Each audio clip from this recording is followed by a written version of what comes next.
Hello and welcome to another edition of Treasury Talent's Ask a Treasurer. I am Joe Grabowski, joined as always by Scotty John, who will be monitoring the conversation for live questions from the audience. This is an Ask Me Anything format where we talk to Treasury leaders about anything related to careers, job searches, networking relationships, and much more. Today's guest is Matt Fortunak. He's the VP and Treasurer at Owens Corning. Matt, thanks so much for joining us. How are you today? I'm well. Thank you for inviting me. I'm honored to be here, Joe.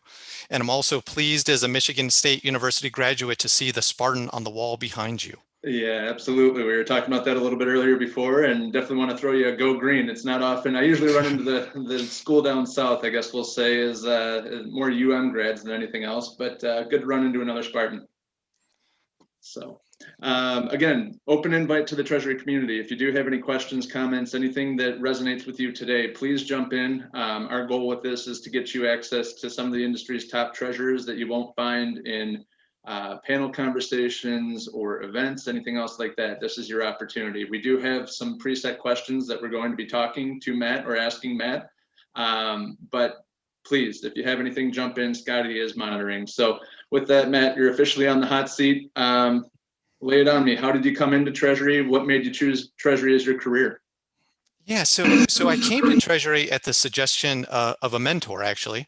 So I was in an M&A role 5 or so years into my career when the divisional finance director recommended that I consider moving to corporate to the headquarters to explore Treasury, where she had spent considerable time. I only had a limited understanding of the function, but I trusted her and I was always open to learning new things. And that began my first rotation through a Treasury department, including roles in credit, currency trading, cash management, bank financing. I grew a lot during that time, gaining exposure to the C-suite decision-making process. And then your question about choosing a career in Treasury is an interesting one. Since I tend to consider myself a finance professional who happens to have spent his career, about half of his career in Treasury at 2 different Fortune 500 companies. So Delphi Corporation, the largest automotive supplier in the world at the time, and I've been with Owens Corning now for a dozen or so years, which is a global building and construction materials company. I've made 3 or 4 rotations through Treasury. For the other half of my time, I've held both business finance and corporate strategy roles in both companies, as well as investor relations stint and a broader assignment in Asia. And I tend to think that treasurers and Treasury professionals can be better business partners when they have other experiences that they can leverage from within the enterprise. Yeah. No, that's awesome. And we do find that with a lot of treasurers is that at some point, you do have the linear path where you go from analyst and you grow all the way into treasurer at some point. But then just as effective seems to be, like you said, just finance professionals. You get the different experience within different areas of the business. It helps you be more strategic and it helps you relate to the people, the other stakeholders maybe that you're dealing with on a day-to-day basis because you've sat in those seats. Yeah, that's exactly right. I tend to think that when you're in a business finance role, you own the income statement, right? You're responsible for that, but you only own a few elements that are on the balance sheet, right? In Treasury, we're stewards of the balance sheet. And so putting it all together and understanding both sides is really, it's critical to being a successful business leader. No, absolutely. And that's well, we'll get into the advice for younger treasury professionals as we get into this. But I guess looking back at your career so far, knowing that it's been such a diverse experience, what have been some of your highlights? Yeah, so being named an officer of a global Fortune 500 company is, of course, a key milestone. Yeah. And then maybe specific within the Treasury area. So some of my Treasury achievements over the years include serving as a fiduciary for a pension plan with assets greater than $10 billion. I earned investment grade ratings from all 3 agencies for the first time in my company's history. I raised billions in bank financing, including establishing local financing in Asia at one time. I've also been involved in issuing over $2 billion in public bonds, including the first green bond by a US industrial company during 2019. I'd be remiss not to say that that Treasury highlights must be ensuring that the metaphorical railroad runs on time every day by receiving and distributing cash in the appropriate currency at the appropriate time while adhering to strong controls and a compliance environment. And then a highlight is actually weathering the market downturns. So I was in Treasury during the financial crisis or the Great Recession, as well as the 2020 pandemic. And then probably, I'll conclude with, it's not necessarily my career highlight, but I'm always very pleased when former direct reports achieve advancements in their career. And so many now hold director level positions, and 3 have obtained roles as officers in their companies.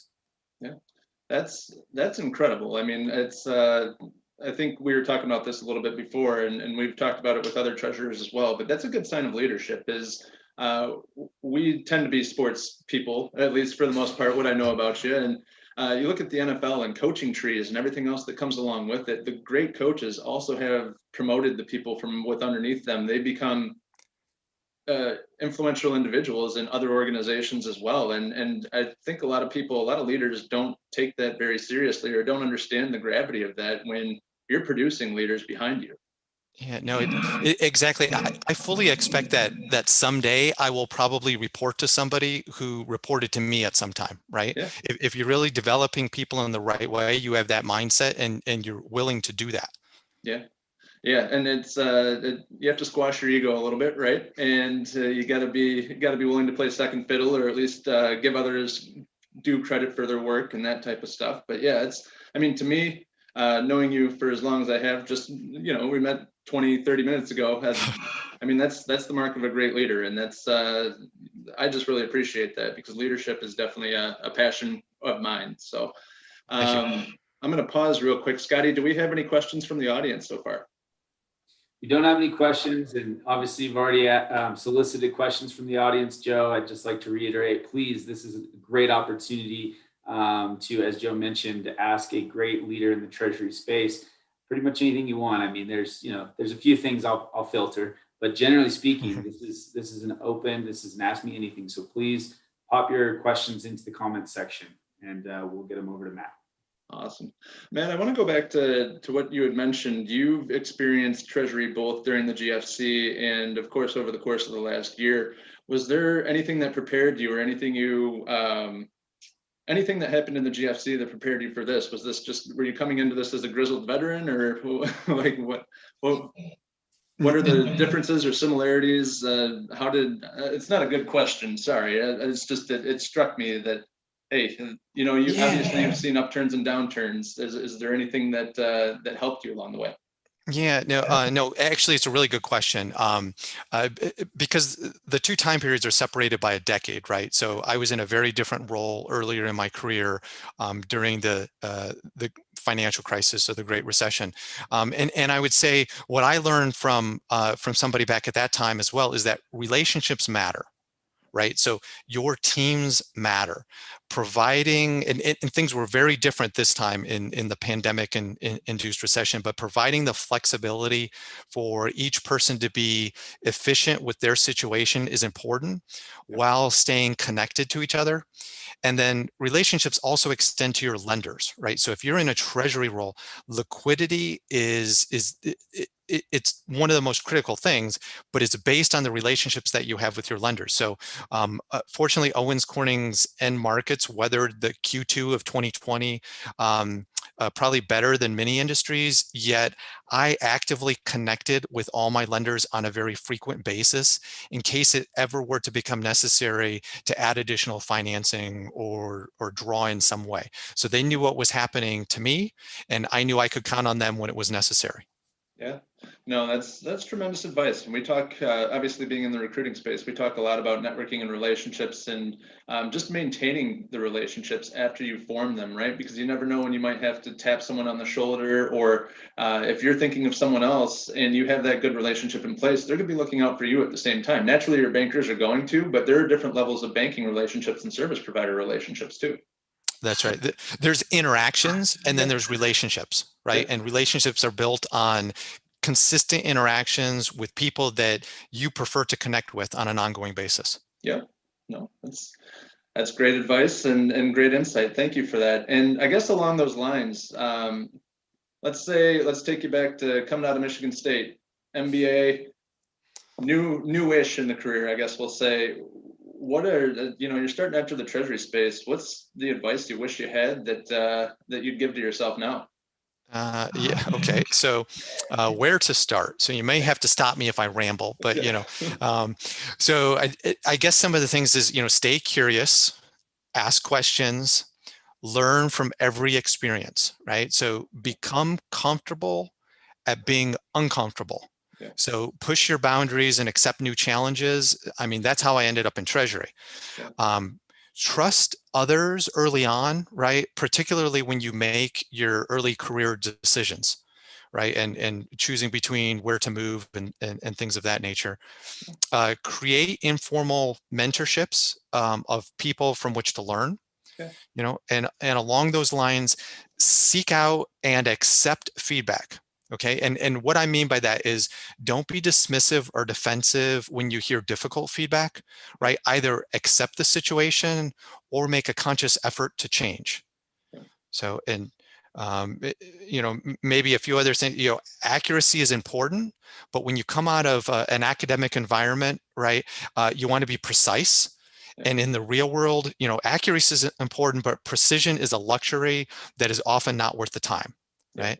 And I once heard a statement that you can get a lot accomplished if you don't care who gets the credit. And that's very true, right? Eventually, success will follow you. So stay relevant with technology, which changes often. I took a typewriter with me when I first went away to college. A few years later, email and cell phones were the standard by the time I graduated. And then also partner with people who complement you, both in skills and in style. Drawing from the picture behind Scotty on the wall there, a hockey team with the 6 best goaltenders on the ice is unlikely to score, many points. Yeah. Right. So it's how the whole team interacts is good. And maybe the last thing, and then I'll pause, is your employer also matters, right? Find a company with a culture that will enable you to thrive. And that's a tricky one since culture is hard to know at the onset, but you kind of feel it over time, and you'll know if that's the right place for you to be. Yeah, and that's really important. A lot of the conversations that I have with practitioners on a daily basis, company and culture does come into play. And I always try to dig in a little bit deeper and say, well, how does that play into your decision-making criteria? What type of environment do you thrive in? Or what type of team do you thrive in? And a lot of people actually struggle to define. It's like they haven't taken the introspective look, or they haven't actually taken stock of, hey, this is what I like, this is what I don't like, here are my strengths, here are my weaknesses. So it's incredibly important advice to identify that earlier, because it's areas of opportunity for you. And then also, again, to your point, you identify those teams and those individuals who complement you, and you can learn from each other that way. No, well said. Well said. I tend to think that when people leave companies, they basically quit culture, which is in effect quitting coworkers.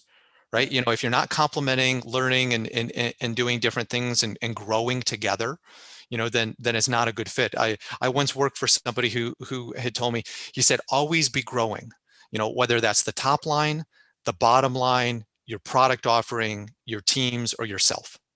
Right. Always be growing. And that has just stuck with me. I love that. That's and that sounds like invaluable advice that, again, you're still employing today, which is fantastic. So the other thing that you had mentioned is developing those mentorship type relationships, whether you mentioned informal more so than anything else, but if I'm looking for a mentor, I guess, where would you start with that? If I'm, say I'm an analyst who's looking to advance in his or her career, well, in my case, it'd be his. But how do I start to pick the brains of the people around me to learn more?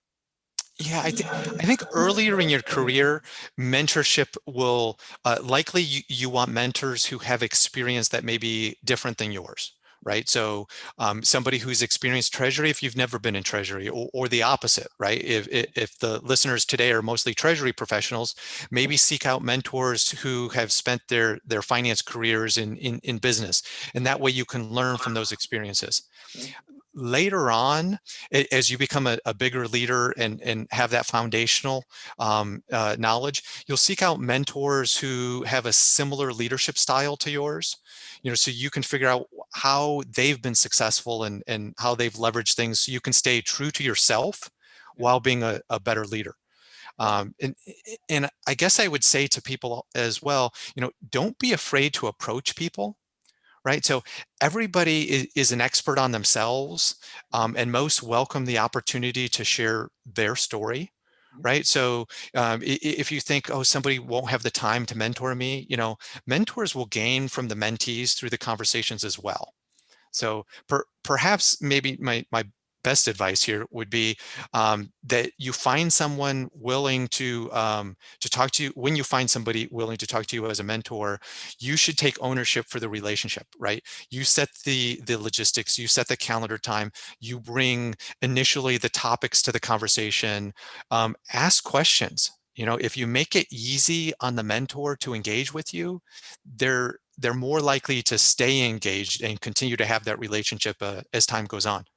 Yeah, that's great advice too. I mean, I couldn't agree more with that. It's you want to be intentional with the ask, right? You want to be make Yes. your problem or your challenge very easy to define, and that way they can determine whether or not they're the right person to help you, and whether or not it's worth engaging in further conversation. And you never know, even if they don't know the answer, maybe there's something else that develops from it, because you're not just there saying, hey, we solve all of my life's problems or anything. It's very direct, and you're trying to get them to tackle a specific situation, which is usually easier to open conversation. Yeah, I liked your word, being intentional, because when you're intentional originally, it may open other doors, right? They may say, well, I understand this problem or something you're facing. Who would be really good to talk to on this is so-and-so, and then they connect you with somebody else. So good mentors will be reference points as well. Definitely. No, that's great advice, and thank you for your insight there. I'm going to pause one more time. Scotty, do we have anything from the audience that we need to pick up right now? No additional questions. We've got some great engagement, some really additive comments, and again, we invite all of you to anyone who does have a question to please pop it in the comments, but nothing at this time, Joe. I'll have a question. I know you have a couple more before we get to what I have. Okay, perfect. Well, Matt, we're going to jump back into it. So you had mentioned being able to identify those in your team or amongst your peers who are able to complement your skill set. What are the key things that you look at when you go to add into your Treasury team? When you go to hire, what's important to you? What do you look for? Yeah, so there's times when you need to hire immediately for technical expertise, right? Most of the time, much of the knowledge needed can be taught if the person is inherently smart and curious, if they have the characteristics that I described earlier. So I tend to also seek people with a leadership style that's different and a good complement to my own. Right. So team dynamics, as we touched on, are very important. So as an example, I ideate and am thoughtful in my decision making. So I tend to seek out people that have a bias towards implementation, or they're driven to create efficiency through process improvements, things that aren't inherently me. And in that way, I create an environment to bring out the best in my team. And they do the same for me as well. Yeah, well, that's fantastic. And again, it goes back to the leadership piece, where it sounds like you give your team the environment, you provide the environment where they're not afraid to fail, because that's where you get the innovation. You empower them in that way, and that's how you get the diversity of thought, and that's how that's how you move things forward. That's how you become an innovative team. Yeah. I like your comment as well. People shouldn't be afraid to fail, on things, but when they do, fail fast, and hopefully, fail small. Yeah. The big issues, let's get those right. Yeah. For sure. Have the controls and the policies and procedures in place to make sure you're not doing anything that's going to get you in trouble, but don't be afraid to take calculated risks. Bingo. That's exactly right. Yeah. And you kind of touched on this a little bit. Sometimes it's important to hire for subject matter expertise. Other times it's soft skills. But do you put weight more? Is it situational, or do you tend to gravitate more toward technical skills, toward soft skills? What are your thoughts around that?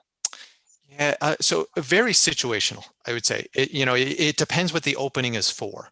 If you have good development within an organization, right, then if you lose a position that's a little higher up, but you have somebody waiting to take that role, then at a lower type level, more entry level, Yeah. you can bring in somebody that doesn't have the technical expertise. Yeah. But if you lose somebody that's in a critical technical knowledge type area, then of course, that's the sort of thing you need to seek out. Yeah. And oh man, it's like you're a fly on the wall with a lot of conversations we have with clients where it's like usually at analyst and manager, even sometimes manager, you're hiring a lot for potential more so than the technical skill set. And then by the time you start to get more senior level, that's where you're hiring for the expertise, but you have to have the soft skills that go along with that. It's keeping with our sports analogies as we were talking about before, right? You want great draft picks, Yep. But from time to time, you need to go to free agency to find, people that are role players. Yeah. So every championship team is developed, right? That's right. That's right.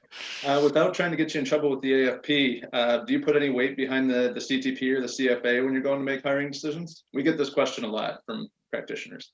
Yeah, it's a really good question. So I feel that the professional designations are not necessarily important. However, such credentials is an immediate validation of technical capabilities for someone that you've just met, right?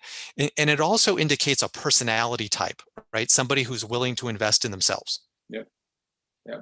That's, verbatim, that's the advice that we essentially give is, hey, you'd rather have these certifications and not need them than need them and not have them. Because at the very worst, it shows that you're dedicated to your craft and that you know what you're doing. That's exactly right. Yeah. Cool. Scotty, if there's nothing else from the audience, jump in with your question. Well, actually, we did get a good question from the audience. Interesting question, and I'm going to try not to be leading here at all. So, when you're looking to grow in your career, would you recommend it's better to seek opportunities in your current role, or is it better to look externally? Okay. So that's interesting. That's interesting, and maybe I frame it this way: if the opportunities, so I touched on earlier how culture I think is really important, right? So I think inherently for the person who's asking the question, I would say if you like the culture where you work, you think you can continue to learn, then look for other opportunities within your own organization, right? If for some reason you feel like your career is capped, or you just don't feel like that's the environment where you can thrive and excel the best, then maybe it's time to look for something else. No, that's like it's almost identical to the how I'd answer that question too. And we had this conversation with people quite a bit, where it's just like, hey, if you like where you're at, have you talked to your manager about what other opportunities to grow exist before you start looking externally, because it's a stressful process. That's right. Well, and when you switch companies, often you have to move, Yeah. and if you think about it, it's difficult, and that's a big distraction, to the process of just doing things, right? It's easier to stay where you're at, and then you can actually focus more of your time and energy in learning what the new role is at the same company, right? So as long as you're happy there, why have too many other disruptions in your life, right? Yeah, you're already a proven commodity. You have that internal capital. Everybody knows who you are and is willing to give you that runway because you are learning a new skill. That's right. And maybe with a little bit of levity, don't undersell the importance of having learned all of the 3-letter acronyms that your company uses, right? Because when you go to another one, they have a whole nother set. Yeah. Yeah, and I can't tell you how many times Scotty and I have that conversation where it's like, okay, that's great. It's an internal acronym. What does that mean to the rest of us? That's right. So, Scotty, what's your question? Yeah. So my question is, we talked about it and you already kind of addressed how difficult it is to kind of understand or ascertain what the company's culture is like prior to joining. But insofar as you're able to, and to the best of your ability, how would you recommend determining the company's culture ahead of actually accepting a job somewhere? Yeah. So take advantage, maybe I'd start here, take advantage of every interaction. Okay. So if you know anybody who works at the company, right, you can ask them questions. Make sure to ask your questions, right? So in an interview, even if it doesn't pertain to the role, if it's, well, what does the company value or what do they do? Those are all fair questions. Yeah. From the moment you show up at the company, like, so I presume you get an interview there, right? This is post-COVID. The person at the reception desk, do they seem happy? Right? You can have a small little conversation while you're there before whoever is there to meet you comes and gets you. If somebody escorts you to the interview, ask them. Ask that person questions while you're walking down the hall, right? That'll give you some insights. You'll create a lot of different touch points. Now, it may not be the best, right? It takes time to understand a complete company culture, but you're taking advantage of every little interaction to try to put the puzzle together as quickly as possible to understand if this makes a lot of sense for you. Love it. Love it. Go ahead. Well, just out of curiosity, this is something that we've certainly kind of we've thought about it. In some cases, I've even made the suggestion, and more just to get a dialogue going. This is like a LinkedIn post. But how do you feel, or have you encountered any prospective candidates who've asked for references on you or any other leaders in your organization? Okay, so say that again. Prospective candidates who've asked for references from me? Yeah, so or rather, on me? we obviously every hiring manager, or I should say most, are going to check references on a prospective candidate, and they may be hiring. And now we've seen the reverse occasionally occurring as well, where a candidate will in kind say, "Hey, I'm happy to provide references, people that are going to speak on my experience. Would you be willing to do the same before I join your organization?" I haven't encountered that. That's very interesting. I think it would be fair. I think that's a fair ask of a candidate. Now it would be tough or interesting. Do you provide references that are with your current employer, right? So other people on the team, which then could be a little biased because they want to hire the person, or people from the outside, at other companies that hopefully maybe you've interacted with it. That's very interesting. I haven't come across that, but it seems like it would be very fair. Now, with that said, you're the one seeking employment, right? Yeah. So if you make it too difficult for the person to want to hire you, they may prioritize another candidate. Yeah. So while it might be fair, be reasonable in what you're asking for, and maybe not in the first interview, save that for later in the process. Yeah, maybe like an offer or something. About the same time that references would be checked on you, maybe it's, hey, do you mind if I have a side conversation just maybe with one of your direct reports, maybe whomever it may be. But it does tie into your answer just around your answer to the previous question, where the underlying theme there is most people look at it as, hey, I need this job or I want this job. The company's just going to interview me. I'm going to try to impress, when the reality is it should be a two-way street because you're evaluating fit for you at the same time. Exactly. No, I agreed. We take, well, you're in this industry, but it costs a lot of money to hire and fire people, Yeah. right? So the more time spent and the more preparation to get it right that one time, is efficiency that can be devoted to whoever your employer is, right? Or to yourself in learning different things. Yeah, I think it's really important though to just help people recognize there is risk involved. If that's something you're going to do, there is an inherent risk in doing so. We had one more question come from the audience. I'm going to try and summarize insofar as I understand the question, which is essentially, what advice would you give somebody who has gone from a more sophisticated treasury org into one that's maybe a little farther behind and has some areas of opportunity? Yeah. Okay. No, it's a good question, and to some extent, I experienced that. So when I joined Delphi Corporation out of grad school, Delphi at the time was a recent spinoff of General Motors. General Motors had, Fortune 1, or one of the largest companies, very sophisticated, their process. And I came to Owens Corning, and Owens Corning is not unsophisticated by any means, right? Been on the Fortune 500 list since it was founded. But scale quite a bit smaller, right? And so individuals had to be broader, in what they did. And so, this question kind of resonates with me.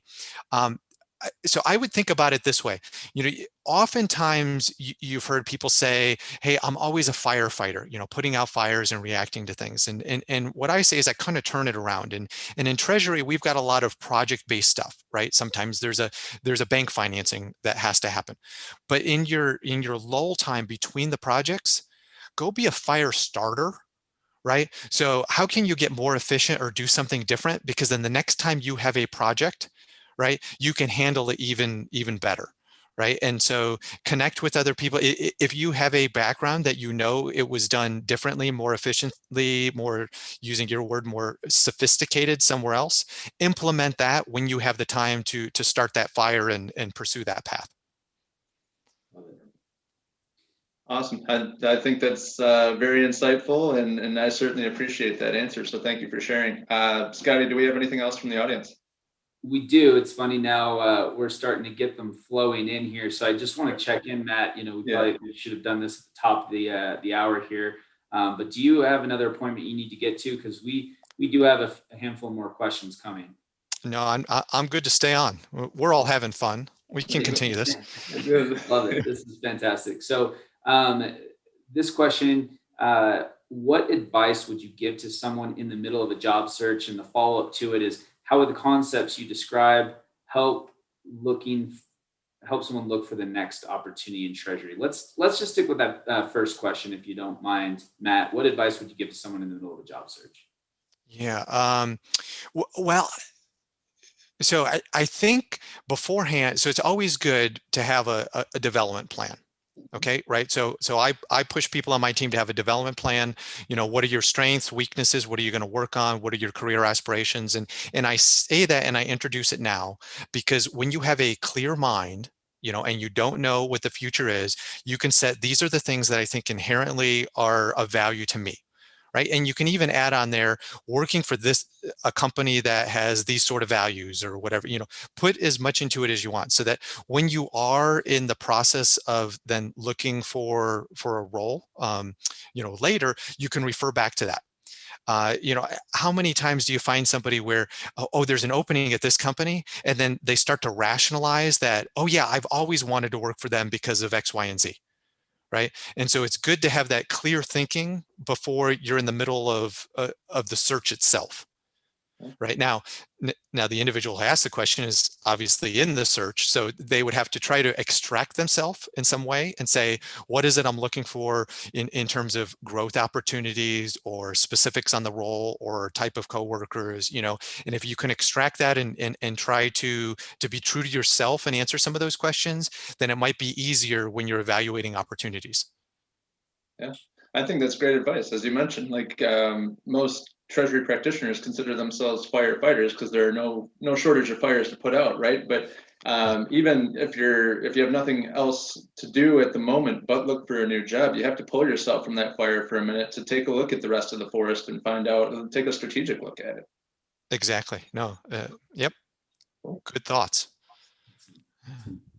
So in terms of additional questions, there's one more question that was more or less related to, I think the answer to the question is it very much depends. I don't think we're going to get anything different from you with regard to that, Matt. So I think at this point, we have addressed all the questions from the audience.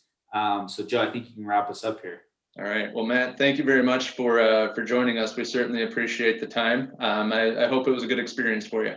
No, thank you. I appreciate it. It was my honor to be here, and thank you for the great conversations. Good to get to know the couple of you, and hopefully it helped others that were listening today or will listen on the rebroadcast in the future. Yeah, absolutely. It's I certainly found it beneficial. I think I can speak for Scotty since he's back on mute and saying the same.